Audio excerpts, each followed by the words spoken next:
From the moment we're old enough to speak, most of us are taught one golden rule: be nice.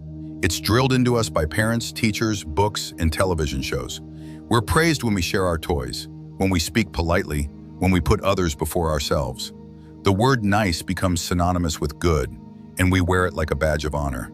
As we grow older, that idea embeds itself more deeply into our sense of identity. To be liked, we must be agreeable. To be accepted, we must be accommodating. To be loved, we must be endlessly selfless. But behind this well-mannered mask lies a hidden tension that few ever talk about. Being nice, constantly, unconditionally, and without boundaries, comes with a cost. A quiet cost that we don't notice until it's far too late. We begin to feel the weight of unspoken resentment, the fatigue of unmet needs, the subtle ache of having molded ourselves into what others want, rather than who we truly are. We smile through situations that drain us. We nod through decisions that go against our instincts. We say yes when our entire being is screaming no. All because somewhere along the way, we came to believe that denying ourselves was the price we had to pay for love, for belonging, for peace. This belief doesn't develop overnight. It grows quietly over years of small compromises. Maybe it started when you were a child and were told not to argue, even when something felt unfair. Or maybe it began in school, when keeping the peace meant swallowing your opinions. Later, in friendships, in relationships, and in the workplace, the same dynamic played out again and again. You found yourself bending, accommodating, shrinking, all for the sake of being liked. And at first, it worked. People praised your helpfulness, your patience, your ability to keep things running smoothly. But underneath that approval, something else started brewing. A quiet discomfort, a sense that you were being seen, but not truly known. That you were being liked, but only for the version of yourself you were curating. You kept showing up, giving your time and energy away, all while your own needs sat quietly in the background, waiting their turn. But that turn never came. And then one day you felt it, the snap. That moment where the exhaustion caught up with you. Maybe it was a canceled plan you'd been looking forward to. Maybe it was another phone call from someone who only calls when they need something. Maybe it was simply the realization that you didn't remember the last time someone asked how you were doing, with no expectation attached. It's in that moment that the truth reveals itself. Being nice, when it becomes an obligation rather than a choice, is not an act of kindness. It's a habit of self-abandonment, a slow erosion of authenticity. And here's the hardest part to admit. It's not the world's fault. It's not the fault of the people who've taken advantage. It's the result of a pattern we created, we maintained, and we now have the power to change. But to change it, we have to face something uncomfortable. We have to confront the reason we became this way. At its root, the compulsive need to be nice isn't about goodness. It's about fear. Fear of rejection, fear of judgment, fear of conflict, fear that if we stop being endlessly agreeable, the people around us will leave. And maybe some will, but the people who truly value you, who love you for who you are and not for what you give, those people will stay. They will not only stay, they will respect you more. Because boundaries are not walls, they're doors. And when you learn to close some, you create space for the right ones to open. We are not here to be everyone's solution. We are not here to patch every hole in the world with our own skin. True kindness is not about erasing ourselves. It is about showing up as ourselves. It's about saying, I care, but I also matter. And that's where the shift begins. That's where real transformation starts to take root, not from the outside in, but from the inside out. It's not about becoming less kind. It's about becoming more honest, more whole, more you. Because the most dangerous part of being too nice isn't what others take from you. It's what you begin to believe about yourself. That your worth is tied to your usefulness, that your voice is secondary, that your needs are a burden, but none of that is true. Your worth is inherent, your voice is necessary, and your needs, your rest, your joy, your truth are sacred. You don't need to apologize for wanting space. You don't need to feel guilty for saying no. You don't need to be available to everyone at all times just to be seen as a good person. Being good doesn't mean being drained. Being kind doesn't mean being exploited.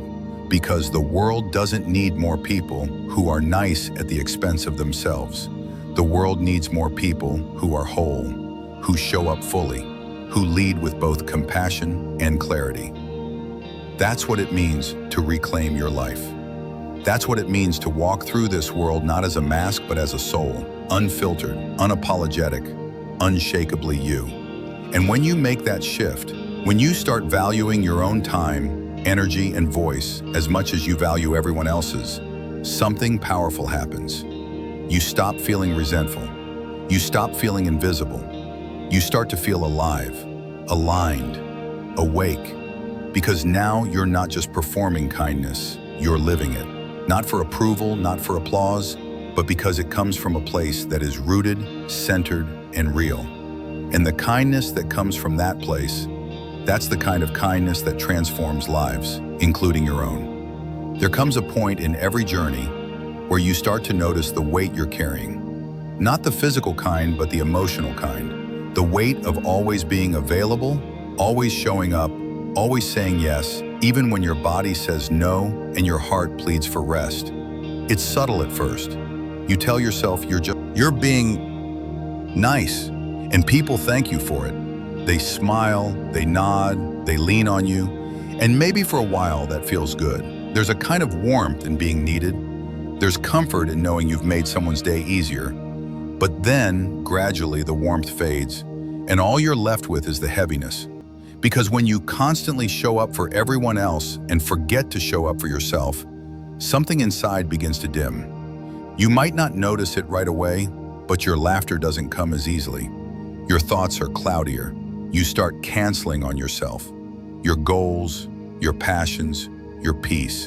And this is where the trap tightens. It's not that kindness is the problem. It's the expectation that it must be endless, without return, without pause. Somewhere along the way, people stopped asking you if you needed anything, and you stopped offering that question to yourself. Instead, you began living in reaction mode, responding to everyone else's needs, emergencies, plans, and demands, until eventually the very core of your being gets pushed so far into the background that you can barely hear it whisper anymore. You wonder why you're so tired all the time, why life feels so blurry and disconnected, why even the smallest requests make you feel like you're about to collapse. But deep down, you already know why. It's because you've given away every part of yourself in the name of being nice. But here's a truth most of us were never taught. Kindness without boundaries is not kindness. It's self-neglect dressed up in politeness. It's fear hidden behind a smile. It's the slow erosion of your own identity for the comfort of everyone else. And while the world may applaud your selflessness, your spirit quietly aches for permission to stop. Not to stop loving others, but to start loving yourself. To draw a line between generosity and depletion. To know when your yes is authentic and when it's really a silent cry for help. That's why boundaries matter. They're not about pushing people away. They're about inviting yourself in. They're a declaration that you matter too. That your time, your energy, your emotions, your body, and your mind deserve respect, care, and space.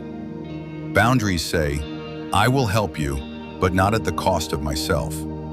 They remind the world and yourself that your worth isn't measured by how much you give, but by how true you are to your own needs. And yet, setting them isn't easy, especially if you've spent your life being praised for how agreeable, helpful, and accommodating you are. The first time you say no, it might shake you. Your voice might tremble. Guilt may creep in like a storm. And people, especially those who have grown comfortable with your constant yes, may push back. But the discomfort of setting boundaries is temporary. The damage of never setting them, that's what lingers. That's what corrodes the soul. Think about how often you've stayed silent when you wanted to speak. How many times you've gone something just to avoid tension. How many versions of yourself you've tucked away, hoping no one would notice how uncomfortable you really were. All of that adds up. It's no wonder you feel tired. Not the kind of tired that sleep can fix, but soul tired. And the only remedy for that kind of fatigue is truth. Your honest, unfiltered needs. spoken out loud and followed with action. But let's get even more real. Setting boundaries doesn't mean turning cold. It doesn't mean shutting people out. It means being intentional. It means asking yourself, is this request aligned with my energy right now? Does this decision honor me as well as the other person? Am I choosing this from a place of love or from a place of fear? Because people will always ask more of you. That's human nature. But you don't have to keep handing over parts of yourself just to keep the peace. Peace that costs your authenticity isn't peace, it's a prison. Start small. Choose one moment today to honor yourself. One conversation where you speak up. One request where you pause and check in before saying yes. One breath where you remind yourself, I matter too. That's how self-respect is built. Not in massive declarations, but in small, consistent acts of alignment. And yes, some people might not like the new version of you, the one with boundaries, with clarity, with self-worth. But the right people will. The right people won't just tolerate your no, they'll respect it. They'll admire you not just for what you give, but for how you stand in your truth. And in doing that, you give them permission to do the same. This is what real kindness looks like. It's not just about warm smiles and soft words. It's about courage. It's about saying, I love you, but I love me too. It's about learning to be whole, not just helpful. And when you operate from that place, when your kindness is rooted in self-respect, it becomes something unshakable. It doesn't drain you. It fuels you. It radiates from a place so genuine that others can feel it, even before you speak. That's the kind of energy that shifts rooms. The truth is, most of us didn't learn how to say no, we learned how to survive by saying yes. We were praised when we gave up our seat, smiled when we were uncomfortable, agreed when we wanted to scream. And over time, that became the pattern, the muscle memory, the automatic response to the world. You became the dependable one, the reliable one, the one who's always there.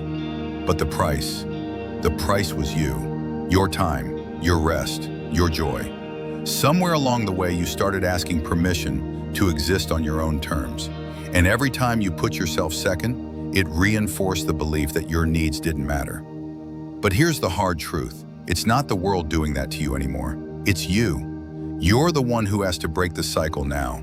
You're the one who has to decide that you're no longer going to abandon yourself to earn belonging. And that starts with learning how to say no, clearly, calmly, and without guilt. Because no isn't just a word, it's a boundary, it's a full sentence. It's a compass that points you back to your own center. But most of us aren't used to using it. We stumble, we justify, we over-explain, we try to soften the blow.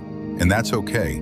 It takes time to unlearn a lifetime of people-pleasing. But just because it feels uncomfortable doesn't mean it's wrong. Discomfort isn't a sign you're being selfish. It's a sign you're growing.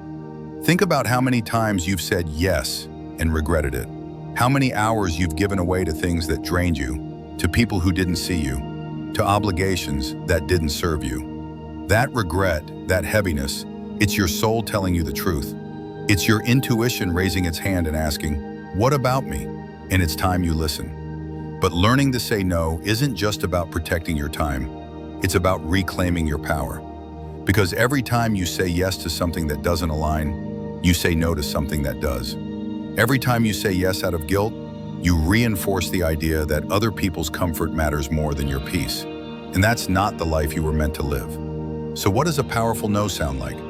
It's quiet, steady, grounded. It sounds like, thank you, but I won't be able to commit to that. It sounds like, I appreciate the offer, but I need to prioritize my own time right now. It sounds like, no, not this time. You don't owe anyone a novel. You don't have to defend your right to rest, to choose, to pause. You simply have to trust that your worth isn't tied to your availability. And yes, people may be surprised when you start saying no. They might feel confused or even disappointed, especially if they've grown used to your constant yes. But that's not a sign to retreat. That's a sign to stay the course, because their discomfort is not your responsibility. You're not being unkind, you're being honest, and honesty is the foundation of any real relationship. If someone walks away because you said no, they were never really there for you. They were there for what you could give them. And that's a painful truth, but a liberating one. Because when you start saying no, you create room for the yeses that actually matter. You make space for rest, for creativity, for relationships that nourish you instead of deplete you. You begin to align your actions with your values, your time with your truth. And slowly, you remember what it feels like to choose yourself. Not in a selfish way, but in a selfish way. In a way that says, I honor who I am. I respect my limits. I trust my intuition. That's what it means to live unapologetically. To stop dimming your light so others can shine. To stop editing yourself so others don't feel uncomfortable. To stop performing niceness and start embodying authenticity. And that's a process. It takes courage. It takes practice. It takes patience. But every time you choose to show up as your real self, messy, honest, whole, you take a step closer to freedom. You stop living for applause and start living in alignment. You stop chasing validation and start cultivating self-trust. And the more you do that, the more your life begins to reflect it. You'll notice it in your relationships.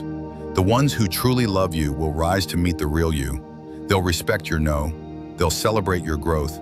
They'll see your boundaries not as walls, but as doorways into deeper connection. Because real connection can only happen when both people feel free to be who they are.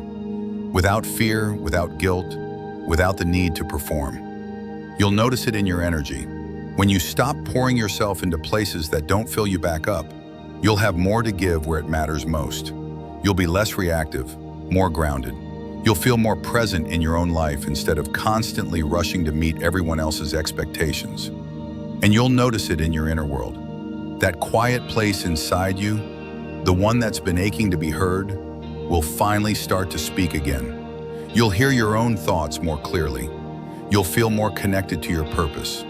You'll remember what you love, what excites you, what makes you feel alive. Because for the first time in a long time, you'll have made room for it. Room for you. So let this be your permission slip. You don't have to earn rest. You don't have to justify your boundaries. You don't have to apologize for taking up space. Your needs are not a burden. Your desires are not selfish. Your truth is not too much. It is time, right now, not later, to stop waiting for others to value you and start showing yourself the value you've had all along. Say no. Stand tall. Speak your truth. Choose yourself. Not because it's easy, but because it's the only way to live fully awake, fully alive, and fully free. And here's where the deeper shift begins, not just in how you speak to others, but in how you speak to yourself. Because the greatest boundary you'll ever learn to set is the one between your true self and the inner voice that tells you to shrink. The one that whispers you're too much or not enough.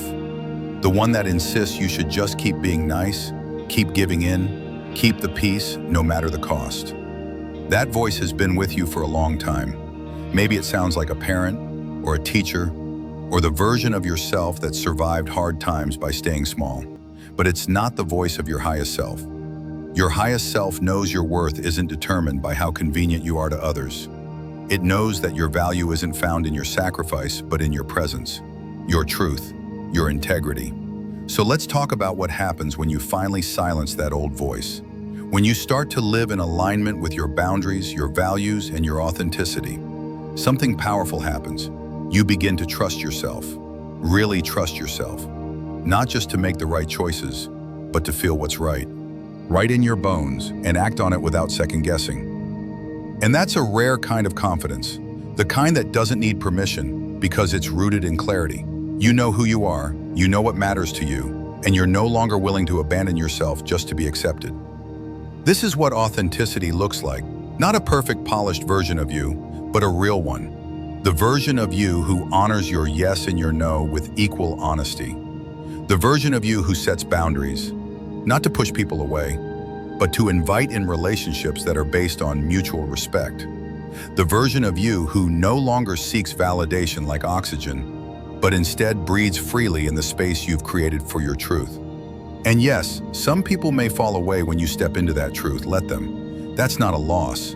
That's life clearing the path for the people who are meant to meet you at your fullest expression, not your most convenient version. Because when you stop being nice in the performative approval-seeking way, and start being kind in the truest sense. Kind to yourself, kind to others, without betraying yourself. You change the energy of every space you enter. People notice, they feel it. There's a quiet power in someone who's at peace with themselves. It's not loud, it's not arrogant, it's steady, grounded, unshakable. And that's the kind of power you were born with, long before anyone taught you to suppress it. But let's also acknowledge the real work it takes to get there. Unlearning people-pleasing is not an overnight transformation. It's a process, a re-education of the soul. It means asking hard questions. Why do I feel the need to be liked? Where did I learn that my worth depends on being agreeable? What am I so afraid will happen if I say no? And those answers, when they come, might shake you. Because they'll take you back to the moments you started to shrink, to silence yourself, to abandon your own needs in exchange for safety, approval, love. But that's okay. We all begin there. The important thing is not to get stuck there. Because here's the most liberating truth of all. You're allowed to change. You're allowed to outgrow the patterns that once kept you safe. You're allowed to evolve beyond the version of yourself that everyone expects. You're allowed to say, I used to say yes to everything. I don't anymore. And you don't need to explain that to anyone. Growth doesn't come with a permission slip. It just comes with commitment, the willingness to show up for yourself over and over again, even when it's uncomfortable, even when it disrupts the old dynamics. And one of the most powerful disruptions you can create is to show up for yourself without apology, to stop over-explaining, to stop softening your truth so others feel comfortable, to stop shrinking into roles that no longer fit just because someone else still expects you to wear them. You are not obligated to remain the person someone else remembers. You are not required to carry the weight of others' expectations when it's crushing your own joy. And you are absolutely allowed to reinvent yourself, not just once, but as many times as it takes to become the truest version of you. This is the path of self-empowerment. It's not paved with perfection. It's paved with intention, with choice, with the radical act of listening to your own needs and honoring them, even when the world says you should keep giving more. And it's not just for your benefit. When you begin to live in alignment, you become an example.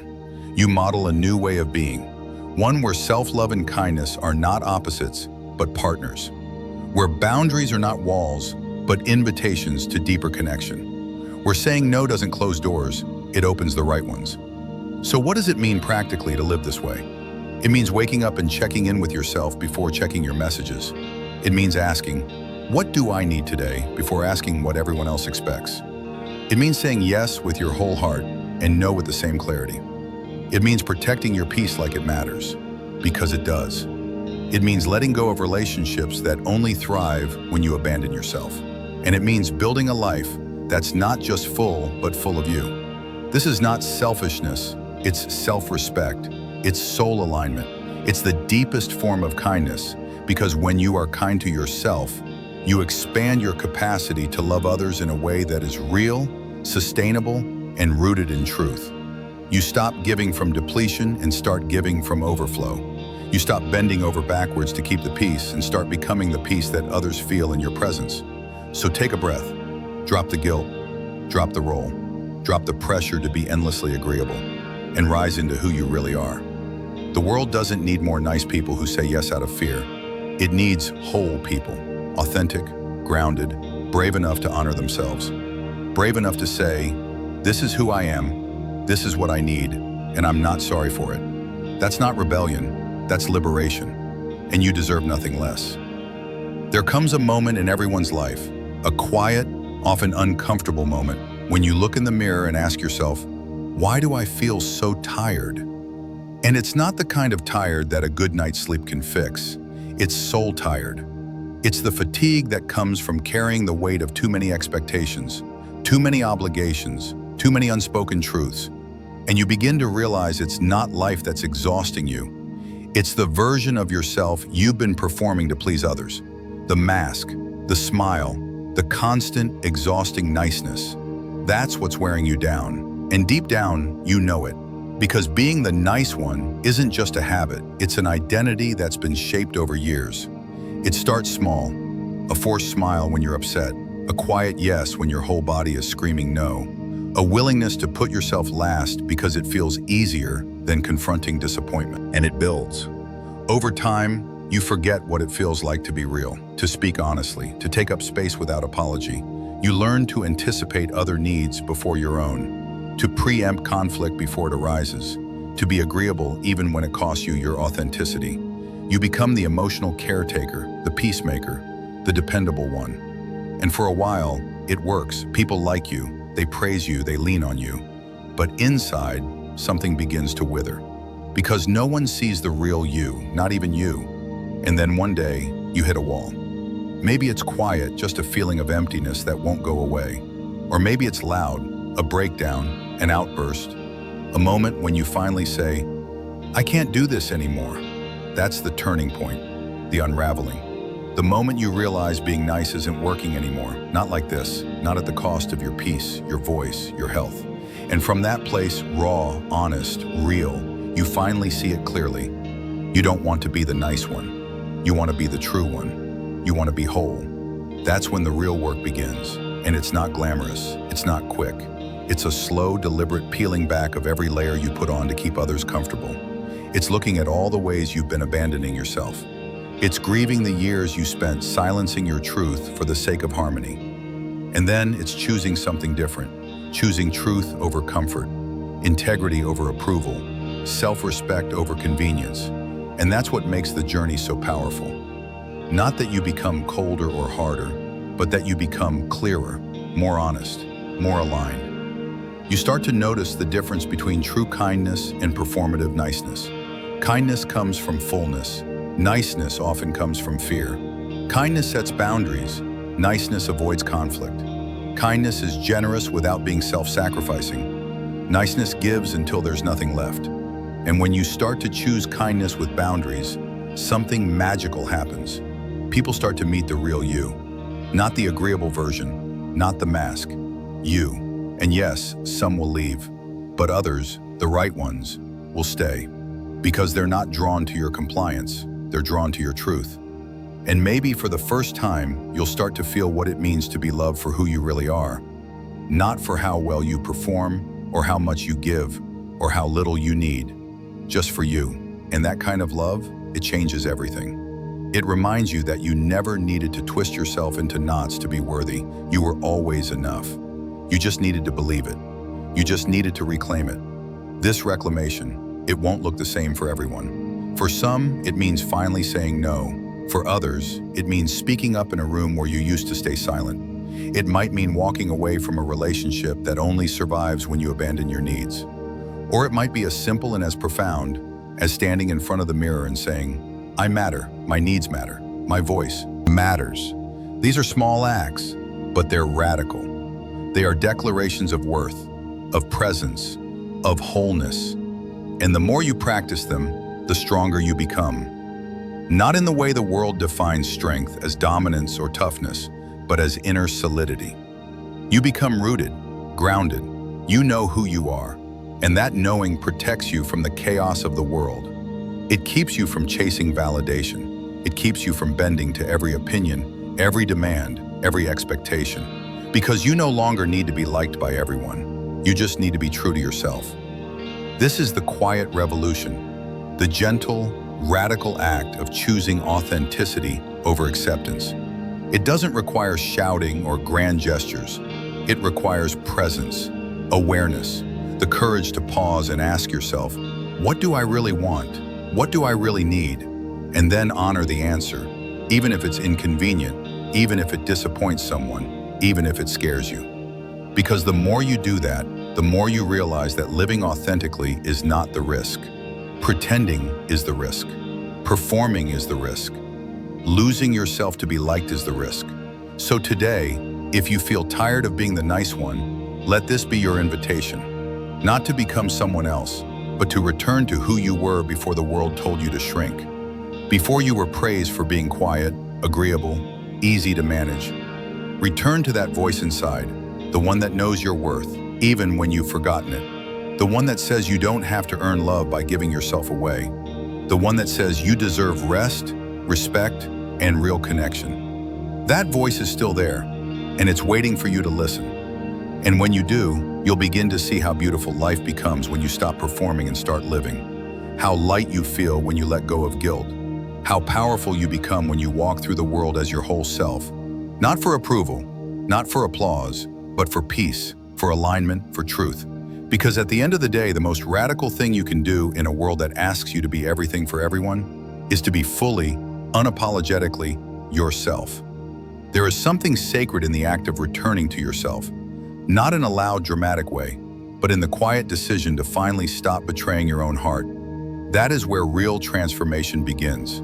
It starts not with grand declarations, but with soft, deliberate choices. The choice to rest instead of overextend. The choice to speak the truth instead of staying silent. The choice to set boundaries, not to push people away, but to protect what matters most. Your peace, your energy, your authenticity. You begin to see that the real cost of being nice all the time isn't rejection from others. It's rejection of yourself. And that cost is too high. That cost is your dreams, your joy, your sense of aliveness. For too long, we've been fed the story that to be good, to be loved, to be enough, we must always be agreeable, always giving, always accommodating. But here's the truth. You are not a machine built to meet others' expectations. You are not a blank slate for others to write their needs on. You are a living, breathing soul with your own path, your own voice, your own rhythm. And the world doesn't need another person who disappears into their roles. The world needs you, whole, grounded, radiant in your truth. When you stop living to earn approval, you begin to live with purpose. You stop saying yes out of fear and start saying yes from freedom.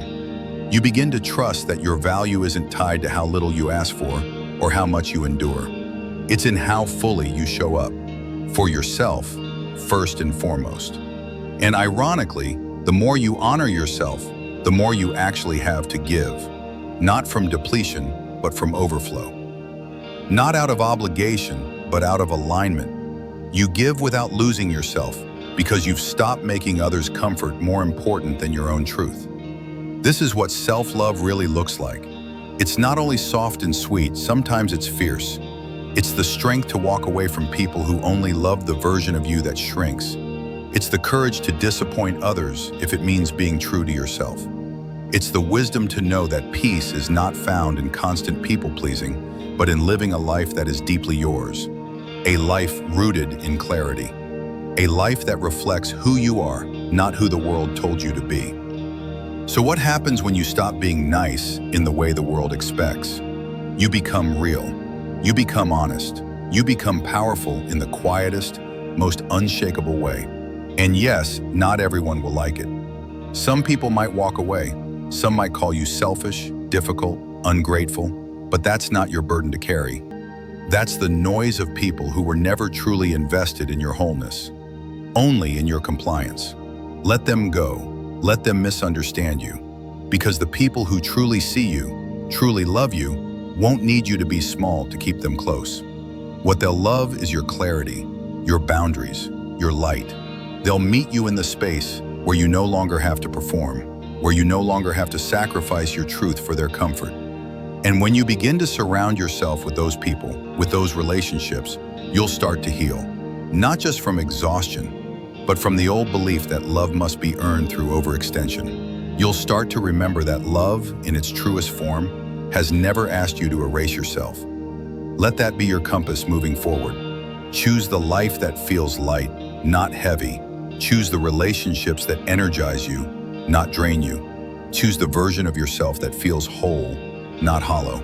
This is your life, not a performance, not a test.